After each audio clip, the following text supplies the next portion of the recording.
South Korean President Lee Jae-yong's arrival in Washington was marked by tight security measures on Sunday, August 24. Lee's motorcade vehicles and security teams were seen ahead of his meeting with U.S. President Donald Trump scheduled for tomorrow. Lee on Sunday departed for Washington for his first face-to-face summit with U.S. President Donald Trump, concluding his two-day visit to Japan, Yonhap News reported.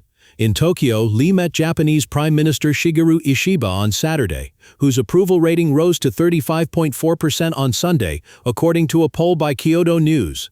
The two leaders agreed to boost cooperation on global trade and security and strengthen trilateral ties with the U.S. This marked the first time any new South Korean president has paid a maiden trip to Japan instead of continuing tradition of holding debut summit with the U.S. president.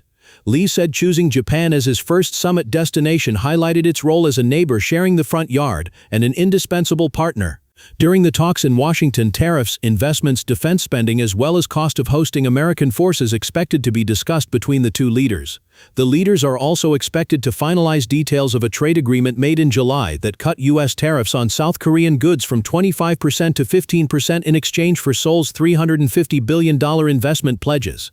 Lee will also hold a business roundtable, speak at the Center for Strategic and International Studies, and visit the Hanwha Philly shipyard in Philadelphia before returning to Seoul. South Korea is one of the oldest military allies of the U.S. in the Asia-Pacific region, hosting more than 28,500 American troops under a defense treaty. Separately, Lee's special envoys to China, led by former National Assembly Speaker Park Byung-seg, left for Beijing to deliver his personal letter to President Xi Jinping.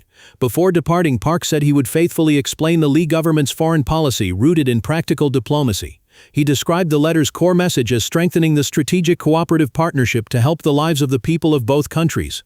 The envoys are scheduled to meet Chinese Foreign Minister Wang Yi on Monday and National People's Congress Chairman Zhao Leji on Tuesday.